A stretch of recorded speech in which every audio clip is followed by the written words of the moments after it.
Welcome back. So glad that you could join us again today for our master class learning about global communication, specifically group membership, leadership, diversity, and ways to motivate others. Thanks for joining us. Technical difficulties. All right, let's see. Do we have pretty much everyone in class? Yep. All right.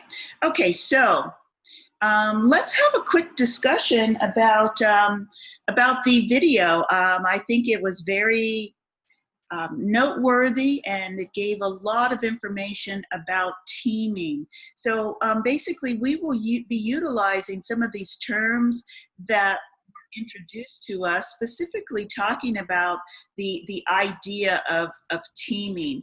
And basically, I love some of the main topics that we will go over is establishing group membership.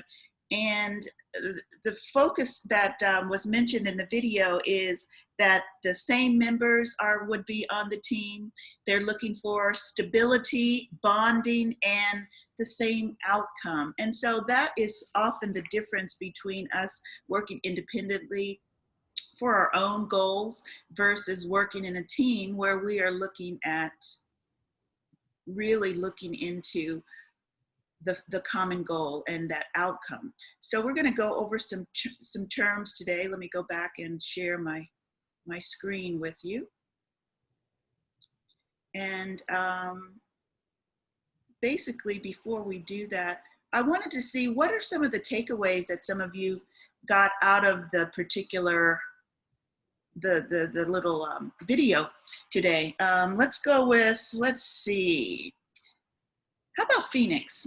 Phoenix, what was a takeaway that was impressive or kind of left you thinking about the importance of teams? Are you there with me, Phoenix? Yeah, I'm here. Okay. One thing I really liked of what she said is like the ability to work on the fly, because I feel like we're always like structured to do things like this, but sometimes things in life just come in our way. Just working on the fly can like really help us improve that situational skills. Yeah, absolutely. I love the idea of that she posed these huge projects that we take on, specifically that we would take on in the workplace or environmentally or politically, or, I mean, there's so many issues that are going on in our lives right now that, to be honest with you, you and your generation, you're preparing for this. This class is providing you with the tools to be able to really be equipped well enough to act within problem solving and coming up with these types of solutions. So I'm going to ask one more. Alexa, what about you? What was a takeaway that you got from the video? Alexa, are you there with us? Yes, 1 second. Okay.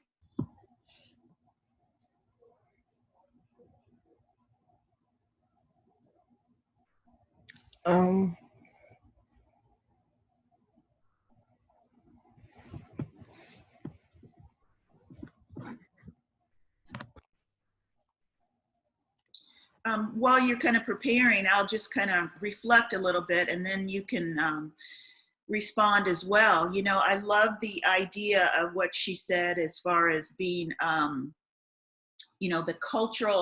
this cultural clash that often takes place. And that kind of goes back in response to what we learned in this choosing a roommate.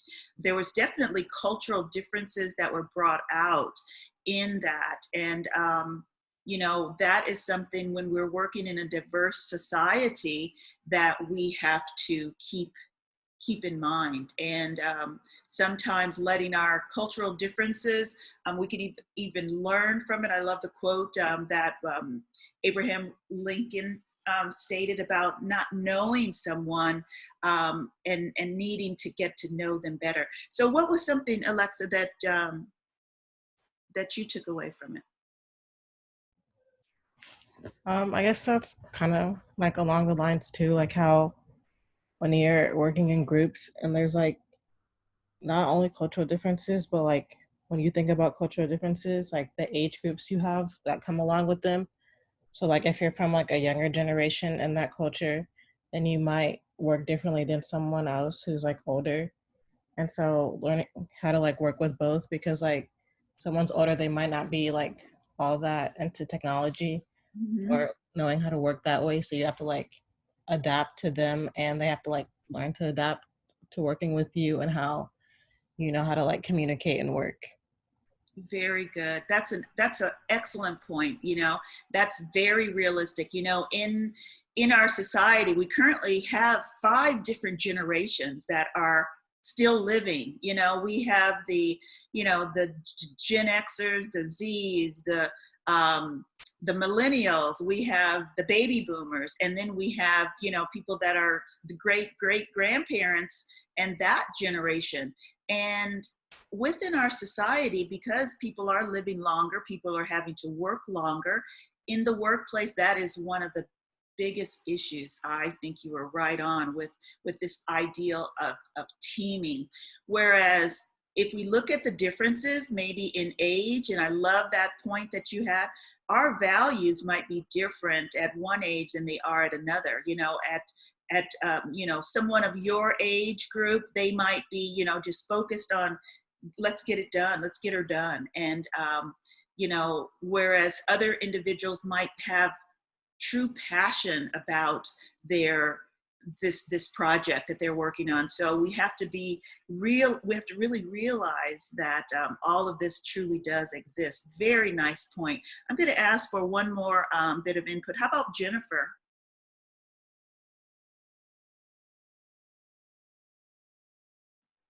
Jennifer?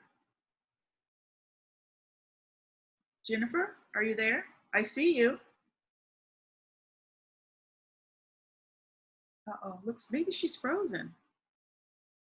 Okay, how about, let's see, let's go with someone else. How about Tage? Give me a little input about what was a takeaway for you with regard to our video.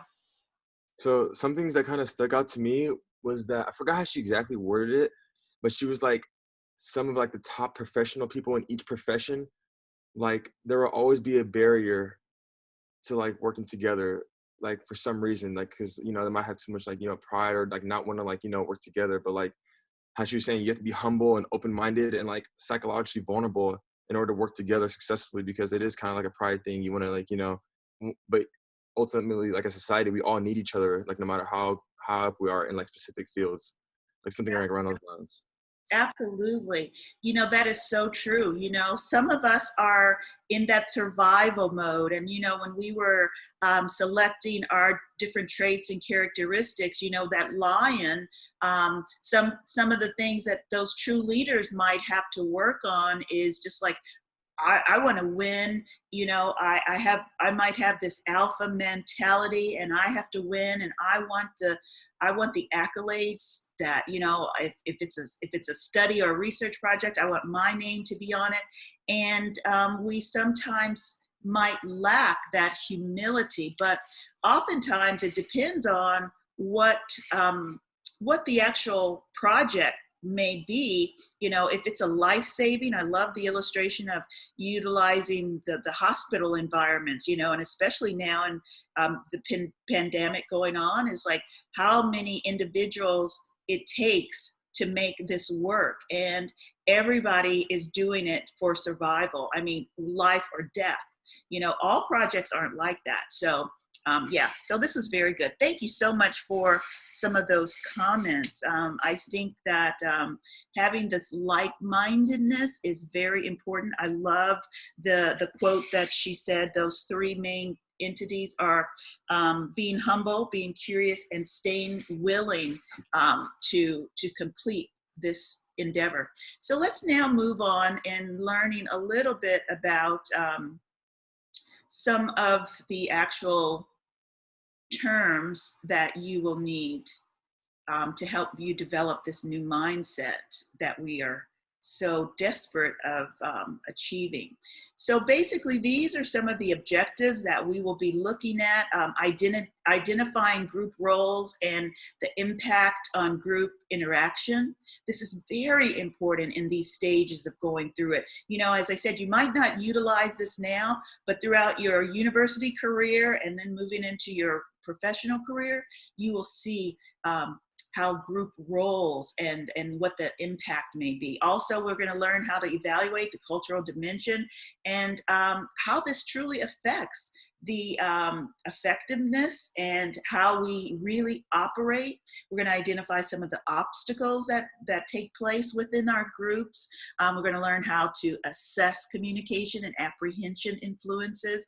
That group apprehension is something very obvious that sometimes takes place in group dynamics, such as, you know, this first group project and choosing a roommate. A lot of people may not have had an opinion and shared anything. It just you all may have gone into, let's just get this done. Let's just get it absolutely done. But oftentimes, you know, in these new stages, there's a little apprehension, and we're going to learn about that. We're going to learn about the roles of group leadership, and also the types of leadership and the roles, and making sure that we know about some of the theories that also take place. So the main 4 groups that you might want to jot down, and I want you to make sure you are familiar with, are the types of group membership. So there's leadership, membership, diversity, and motivation. And I have the area as basically on page 19, which you should have already been familiar with in your reading. So making sure that we are aware of these different areas. These are some of the topics that we will be examining throughout the next couple of weeks. You know, we're going to get into group work. We're going to get into kind of the needs and the roles of groups and members. We're going to talk about some theories. We're going to talk about some behaviors that are taking place within the team and the team dynamics of this teaming experience, and a lot about this apprehension, and talking about over assertiveness, and then some assessments and things like that. I think I will, for a homework assignment, there is an assessment that I want you to take a look at it, and I will post it for you, but it is in your book as far as apprehensiveness. So I want to go through that. So first we're going to go and move into group members and the needs based on Schultz's theory of interpersonal needs. And there are 3 specific areas that he reflects in this theory. Let's see, let's have Courtney. Courtney, can you just quickly read this information for us? Yeah. So group member need, Schultz's theory of interpersonal needs, need for inclusion, need for control, and need for affection. And then, so Will Schultz developed the fundamental interpersonal relationship orientation theory that examines how the need for inclusion, the need for control, and the need for affection influences how group members interact with one another. Schultz maintains that we join groups in order to satisfy one or more of these needs. As you will see, ideal group members meet these needs by finding a balance between 2 extremes. Okay, great.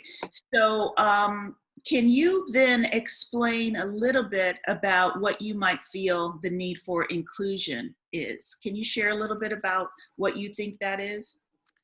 I feel like it's just important that everybody in the group feels like that they are included, and like what their input is will be like accepted, and like they just feel like they're a part of the group, because then if you feel more welcome, I feel like you'll have better input and just a better experience overall.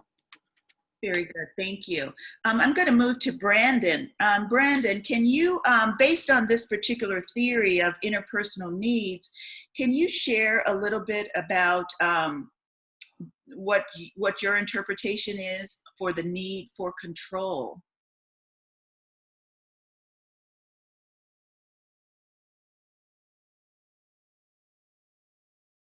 Are you with us, Brandon?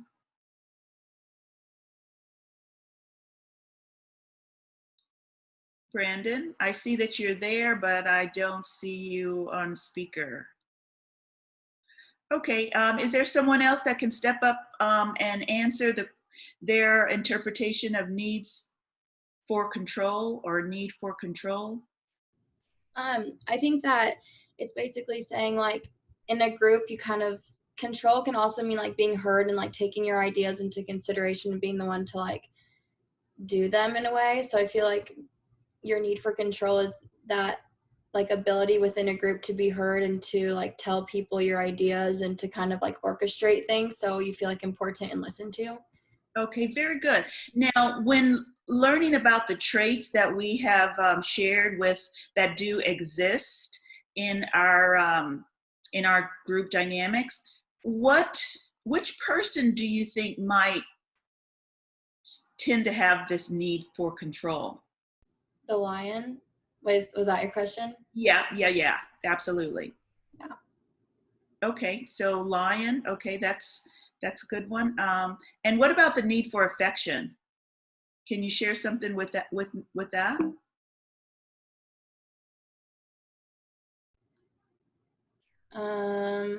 Is that the dog one, the golden retriever? Yeah, that could be absolutely.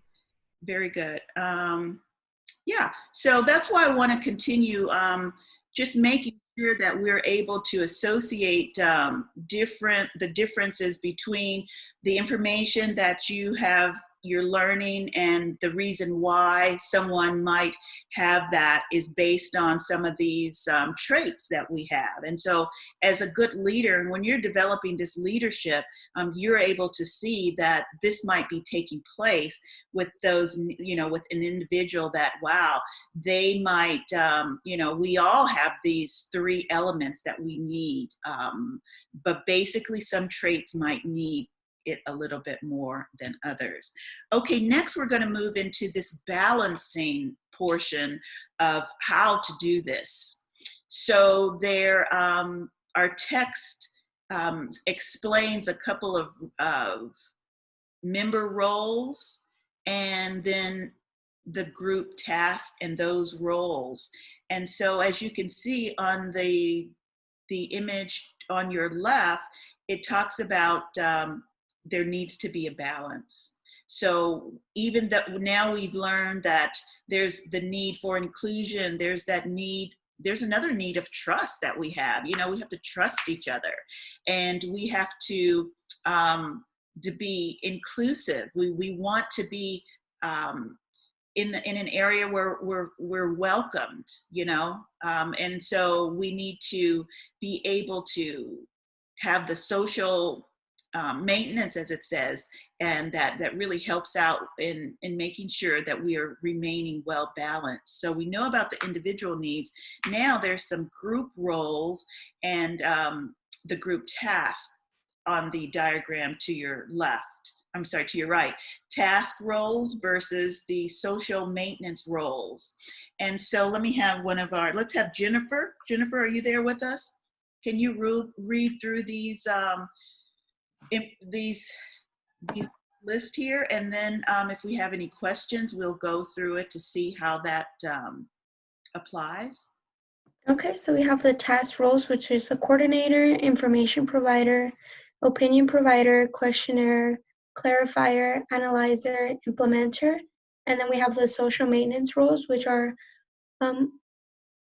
harmonizer, motivator, supporter, gatekeeper, and team builder. Okay, great. Now, in your experience as well, first of all, can you relate to any of the roles that you tend to go to within your own personal situation? As far as task roles, do you find you're more of the coordinator, providing the information, you ask questions? These are the different roles. Can you relate to any of those? I would say more of the questioner. Okay. Mm-hmm. And, yeah, and why do you feel that you fall into that role? I feel like I always have like this one doubt, or like I always feel like I need more clarification on something. I just want to be like 100% and make sure that what I'm doing is correct. Okay, very good. I love it. So, as we say, you know, that there are different roles within the group that naturally kind of come to, you know, come up in that, you know, in these are traits and characteristics as well.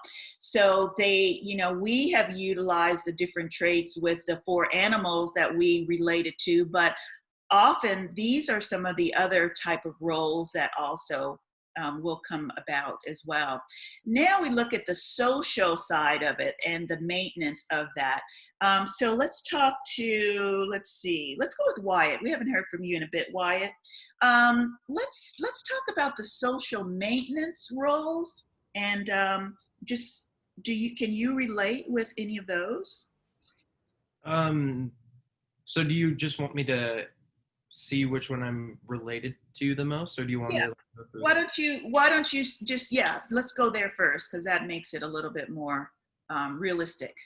You know, just off the cuff like this, I feel like I'm a little bit more of a motivator, but I feel like people who know me will say something different, or maybe even say that. But yeah, I like to feel that I'm a motivator, and whenever I'm on a team, that I try to build people up and get them working towards a single goal. So Yeah, absolutely. And so, you know, as we're all becoming leaders and to learn how to maybe rise to the occasion, so now we understand that within a group that there are basic tasks that will be assigned, or individuals will naturally, you know, go towards those particular roles in their lives, that kind of just naturally come about.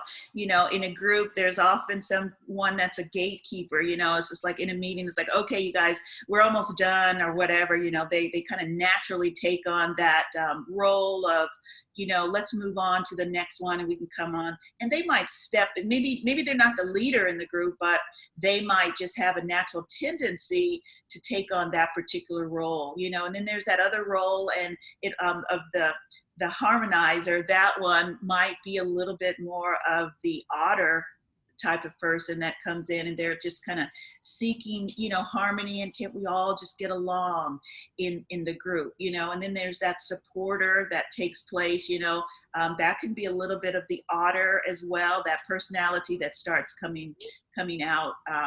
So we're able to see some of these natural characteristics that actually have theories behind them. And so I want you to make sure that you are aware of those. Any questions at this point? Anyone have any questions? Okay, great. So now this is just the basic overview of the group's social maintenance roles: the harmonizer, motivator, supporter, the gatekeeper, and the team builder. And it just gives an overall definition of what they actually do. And it gives then some examples of that here. And I just think that this gives a very great viewpoint at a quick glance of what that means. You know, I think oftentimes we already know what they are, but it gives some examples. I love this example with the harmonizer. It's it also, the first meeting, you know, might be a little bit awkward. And we do notice that that is something that takes place. So you might be that person in that type of situation, you know, like maybe, you know, a lot of us are involved in church groups and things like that. If we bring new people into that group, the harmonizer would be that type of person that, you know, is kind of the welcomer, and they're coming through and they're just really making sure that a person feels comfortable. You know, we learned a little bit more about this term of the having that psychological safety in a group. So that might be the area of the harmonizer and their role that they take on. You know, of course, we're familiar with the motivator, creates enthusiasm, you know, kind of keeps everyone motivated, targeted on the group. So that is something that, you know, some people just have a natural tact for that. And it on one of the examples, what our group is proposing that could transform this entire group. So, you know, they keep the excitement, they keep us looking at that end goal of what to expect. You know, it's funny, you know, this first task of choosing a roommate, the first thing is just like, let's just get this done. I know that's just the mentality of it. It's like, let's just get it finished, the sooner the better, whatever. But, you know, let's go so we can get on with our lives, basically. Then we have that supporter, of course, offers encouragement, praises the group, always promotes the members and the confidence, always builds someone up, giving people that pat on the back, focusing on the emotional needs of the group, you know, making sure everyone is okay. They might be the one that, you know, I'll call and check to see if they're okay, you know. So these are pretty obvious, but in a group, there are certain things that naturally take place in that group maintenance and that social maintenance that will take place. And again, the gatekeeper, the example, I think we've heard from everyone except Sophie, you know, so it's that person that they believe in the inclusion. So they're going to make sure that every area has been, you know, no one feels left out. They are looking around and they're observing what's going on. So they have a real sense of, you know, making sure that tasks are done, but they usually do it, you know, it's part of a trait that is within them. And of course, a team builder encourages the group cohesiveness and by promoting that group identity. You know, it's like, come on, we're going to win. We're the ones, we're the best. And, you know, let's go ahead and ace this. They're that group, you know, as it says here in the example, I'm honored to be a part of this project, you know, what is, and knowing that this is the best group, we want to rise to the occasion. So this is what we mean about the group social maintenance and having to do with those particular roles. Okay, now we're going to go into some theories, and let's see, Cassandra, can you go through this for us? Belbin's team role theory, can you go over this for us, Cassandra? Yeah, and do you want like the whole objective and the whole paragraph? You can just, whatever you feel comfortable in. Okay, so theory in groups is the objective, explain, yeah, that's just the objective. So Belbin's team role theory goes well beyond the dozens of traditional roles developed more than half a century ago.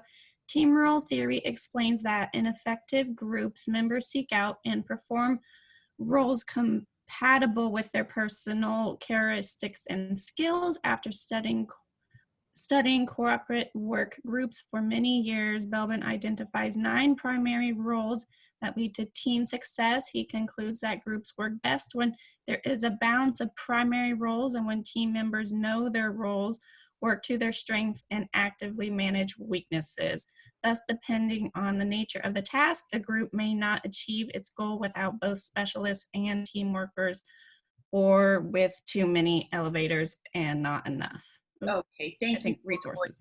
Yeah, thank you so much. So this theory kind of goes back with what we originally had as our exercise in learning who we are, what are our positive traits, what are the areas that we need to work on. And so he said that there are specifically kind of 9 different areas. However, primarily if you look to the image on the left, it talks about the action-orientated individual. Let's take action, let's get it done in those roles. And there's the people-orientated person that might reflect a little bit of the otter personality that are really, you know, very much involved in organizing and providing these resources for individuals, helping to step up and motivating others, but they're very people to people orientated. And then we have the thought orientated individual. They are the idea person. They want to make sure that things are evolving, and there's always something new to consider. You know, this tends to be where individuals seek to be professional or specialists in an area, because their thought process tends to be driven by creating. This might be a little bit of where that beaver personality might evolve in these different roles as well. So as you can just see at a glance, that these are some of the areas, the roles that we need to be aware of in this main theory of Belbin's team role theory. Next, we're going to go into, of course, there's always some negative sides to things, and then there's also some positives. So we're going to talk about, and we need to become aware of, these various behaviors that might exist. And, you know, in each group, whether or not we talk about them, the certain behaviors do come up and they do exist. Let's go with Olivia. Olivia, can you go over this one for us, the disruptive behaviors? Mm-hmm. So just read everything, or just the table? First, just identify that first paragraph and just list those 3 different behaviors. Okay. Ideally, every group member assumes tasks and maintenance roles appropriate to the group and its tasks. Unfortunately, some members consistently engage in disruptive behavior that may prevent a group from achieving its common goal. These disrupted members may have unmet interpersonal needs, hidden agendas, or poor communication skills. Regardless of the reasons for the behavior, such members interfere with a group's ability to work effectively. Very good. And can you just list those 3 that are listed there? Mm-hmm. So the 3 disruptive behaviors being the dominator, the obstructionist, and the attacker. Okay, very good. All right, so before you leave, do you agree or disagree with this possibility of, you know, group dynamics and having disruptive behaviors? Definitely, because I've seen some of it with my own experiences. Right. Isn't that interesting? Yeah, we do see these things, whether or not they are addressed, whether or not we comment on it, we do see these type of disruptive behaviors. You know, classroom environments. I think a lot of maybe when we are in you know, elementary school, we kind of see some of these that kind of take place. We, you know, as we're growing through, you know, K through 12-ish, you know, we see these behaviors. Can you think of a most recent time when you've seen one of these in action, and what was your interpretation of it? What were you feeling behind it? The last time I had someone like this in my group, it was like a year ago, I'm thinking.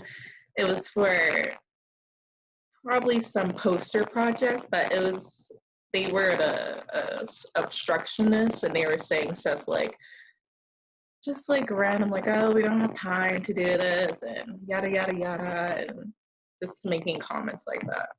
Right. They're kind of pushing you off task and kind of demotivating the group and that activity. Yeah, that is definitely disruptive, and it really does cause ill will, you know. And even if what this behavior type and these types tend to do is they really demotivate the group.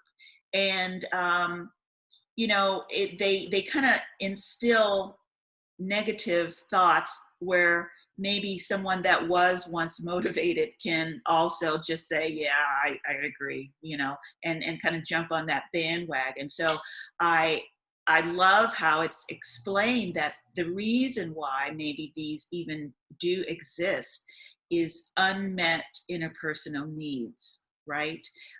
So we know some of those. Maybe they don't feel like they're included. Maybe they don't feel like they're qualified. Maybe they feel like they just need to seek attention. So we're learning that, in this disruptive behavior, it's coming about because of maybe unresolved, unmet interpersonal needs. What about that hidden agenda, right? That does occur. Some people do come in and they think this project is going to be about one thing, and then they see maybe later it's just like, man, this is more work than I thought was going to be needed through this. And I thought that I was going to become the popular one, and I was going to be the one to get all the accolades. And hidden agenda, maybe introducing another project that might be better suited, and then again, poor communication skills, where they're not sharing information, within that, it's just like it's just like, well, yeah, I already knew that information, but you failed to share something with others. That can be very disruptive. We talk about the attacker, individuals that accuse other people of maybe not doing their jobs. These are true facts, and they are true areas that do disrupt. So by us learning to know and have these aha moments when we do see this happening, then we are better equipped now with these new skills to know that, man, this could be why they're feeling this particular way. So it gives some examples here as well, as far as the description of really what that means here. And then it gives some examples as well. And this information is also in your textbook. And just make sure you review that as well. Okay, next we're going to move into member confidence. That's very important with regard to what we're learning in the participation of members and feeling inclusive as well. Can we have, let's see, Phoenix, can you share a little bit of this one? About member confidence, did you want me to read it? Yes, please. Okay. Imagine the benefits and satisfaction of working with group members who have positive and realistic perceptions about themselves and their abilities. Add to that personal attributes such as assertiveness, optimism, enthusiasm, affection, pride, independence, trust, the ability to handle criticism, and emotional maturity. These attributes describe a nearly perfect group member. Members with a positive can-do attitude cope more effectively with unexpected events, problematic behavior, and challenging assignments. Fostering group and member confidence is much more than a power of positive thinking. It helps groups commit to ambitious goals and believe in their ability to meet them. Okay, thank you so much, Phoenix. So within this, we were reminded in the video with regard to the sportsman and that type of group member. That's one of the most well-known group forming or teaming that we all do know. Do you feel that this is a learned type of behavior, Phoenix, or let's talk about the member confidence? Just kind of share your feelings about maybe the pros and the cons of member confidence. I think as the last line on the first paragraph said, these attributes describe a nearly perfect group member. I feel like with some pros of that can really give a lot of, I don't know how to say this, but a lot of attributes to the group. They may be a valuable person for the group, but they could be hurting themselves as a con of they're trying to be such a perfect person. It's gonna hurt them if they're not as perfect consistently every day, or every time they're in a group. So I would say that might hurt them mentally. considering that sometimes they won't be as perfect as everyone seems, and they always have to keep that standard. Absolutely. Very good observation. You know, that thing of not being able to handle the criticism, for example, you know, in a group, embracing others' ideas and sometimes stepping back and allowing someone else to rise to the occasion really does build more membership confidence. You know, so in a group environment of the teaming, of course, we do want individuals that are assertive and optimistic and that are motivators. That is such a strong attribute, and we need that. However, in that area, I love what you said with regard to the disappointment that sometimes can just really floor a person if they may not be given all the attention, and you know, maybe it can really debilitate them if in fact someone else rises to the occasion. You know, on a team, everyone is not always at the top.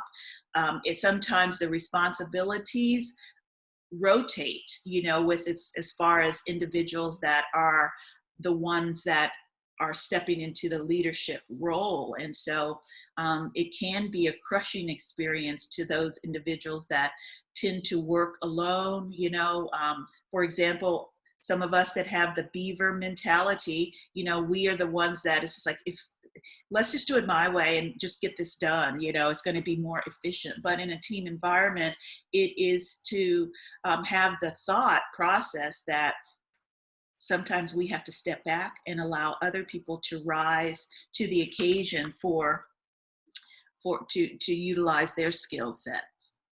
Thank you for that. Okay, now we're getting into this other area of communication apprehension. Let's have David. We haven't heard from you today. David? Yeah.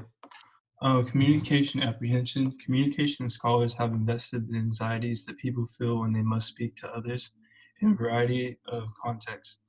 The result is a large body of research that has important implications for working in groups. James C. McCroskey identified and defined communication apprehension as the fear of anxiety associated with either real or anticipated communication with another person or persons. Communication apprehension includes more than public speaking anxiety. It also encompasses fear of speaking in conversations and meetings and group settings. About 20% of US population experiences very high levels of communication apprehension in certain situations. Very good. Thank you, David. So with that being said, can you relate to this as far as communication apprehension? I'd say so. I'm a pretty shy person, so I have a hard time talking in groups or in front of people. So yeah, and so now we're able to put a name to what this actually is. And earlier at the kind of top of our class today, I was sharing about this communication apprehension is a vital component of group dynamics. You know, I think we often see this of, you know, and I teach elements of intercultural communication as well. And oftentimes we see this in dealing with perhaps people that don't share our nationality, our ethnicity, and you know, people from different cultures, where we have actually we have a fear of, an unconscious fear of communicating with someone that might be different than who we are. And that's kind of what this term, where this kind of derives from. We're seeing this a lot in our racial disruption that's going on throughout the nation right now. And this would be an example of communication apprehension, where we don't feel comfortable in talking with other people, and or if we're put into a situation that we feel this bit of anxiousness. And it really comes out of out of the blue. You really don't know. You don't have a reason to really feel nervous about it, but we do. Oftentimes, that's that feeling of, for example, in this class, it's one thing is, it's like, I really believe in class participation and sharing in what we're learning, sharing in the learning experience.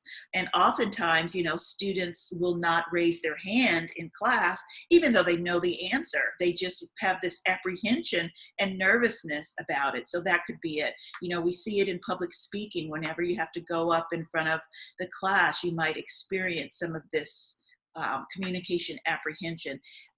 We see it in meetings. We see it in interviews when we have to go in an interview.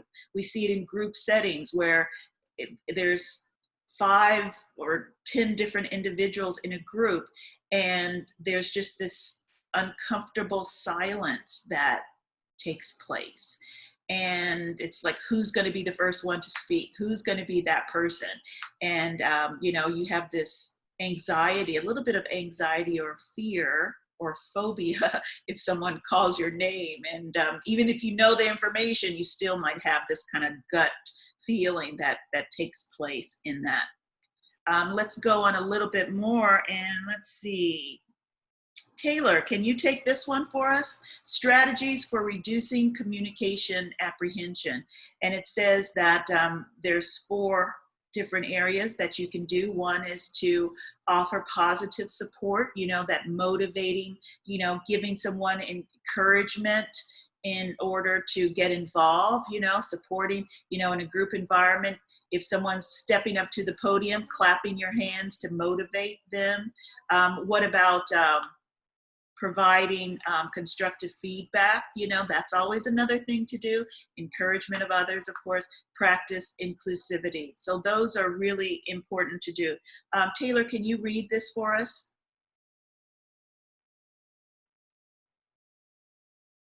If Taylor's not there, do we have a volunteer, someone that can read this? I'll read. Thanks, Tay. Okay.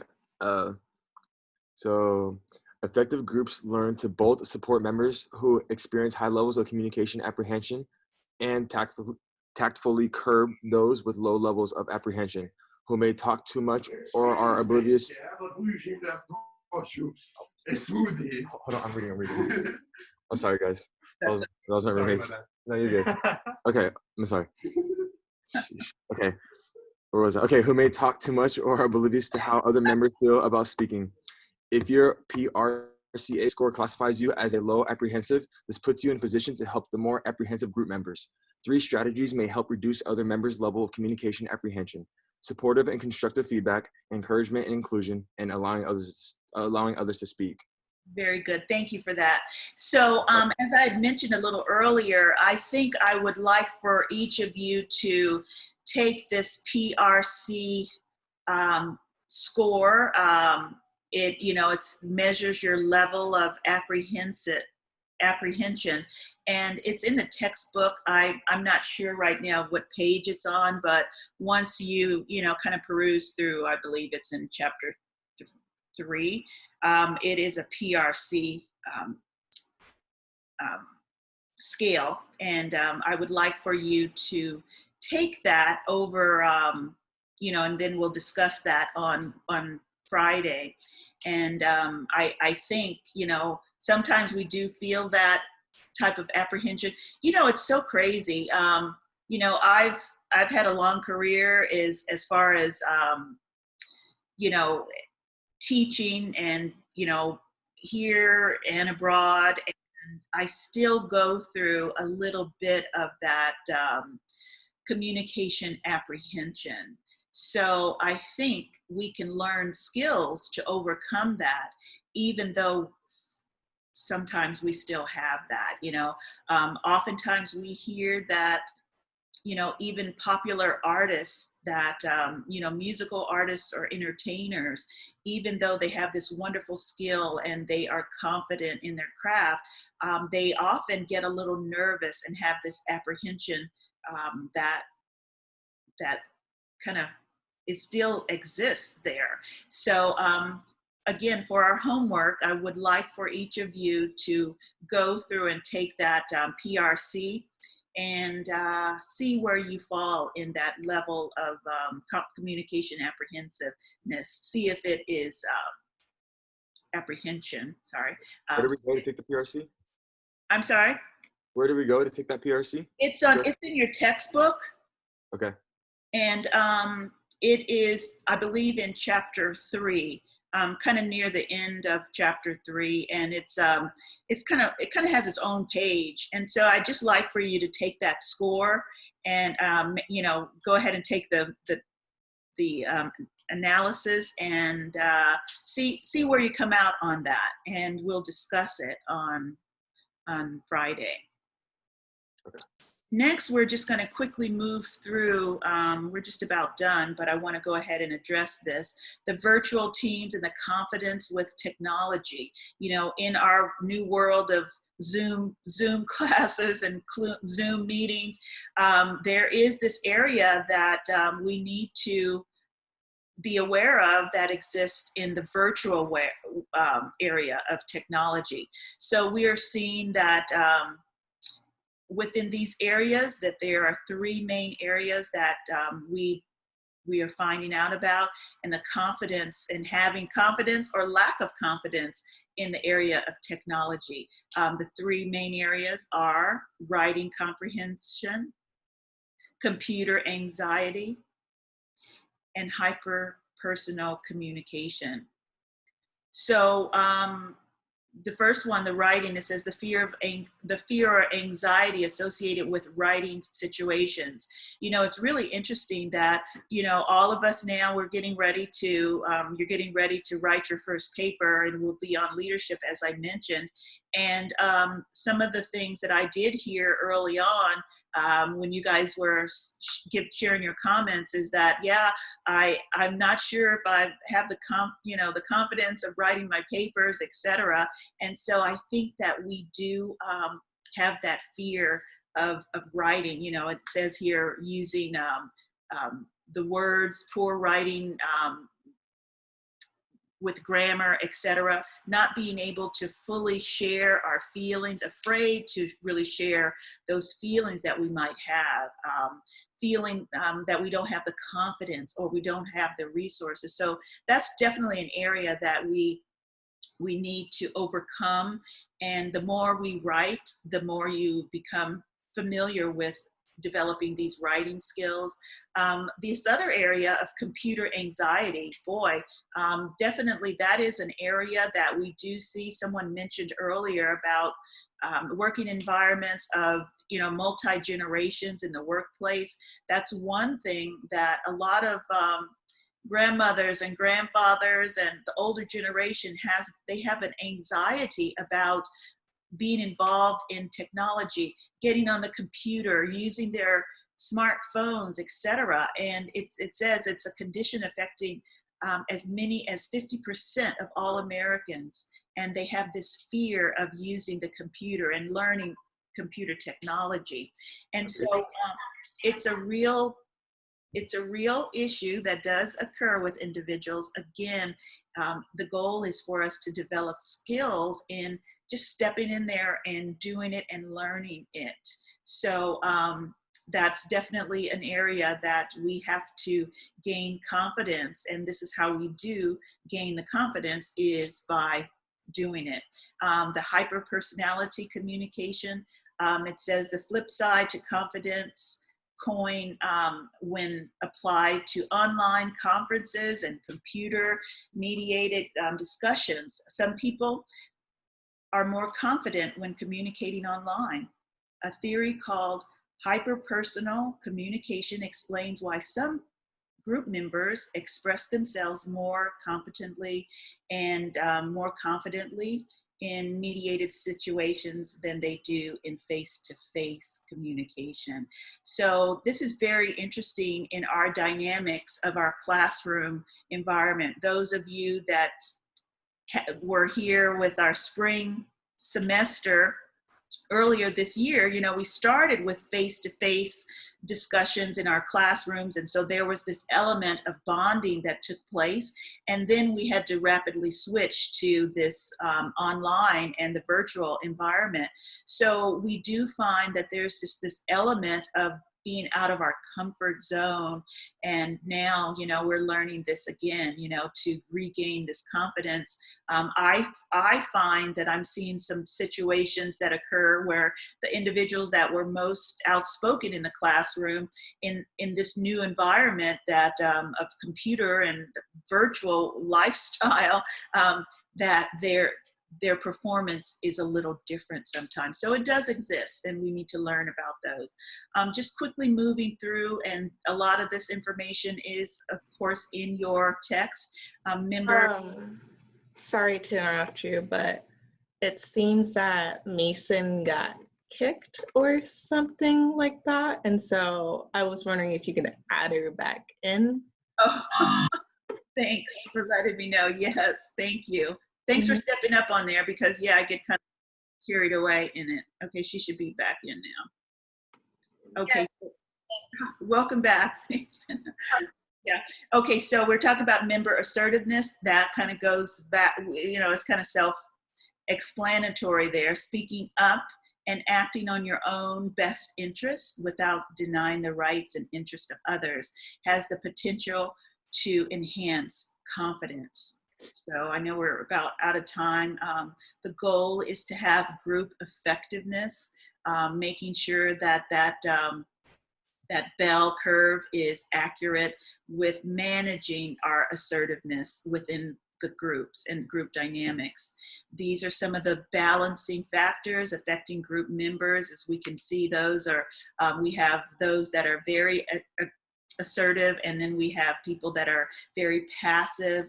And so we've discussed some of those needs and the roles of keeping it within balance. And so good leadership, allowing others to have a voice, utilizing that social maintenance and knowing those roles, all of this has to do with balancing those factors of group members. Okay.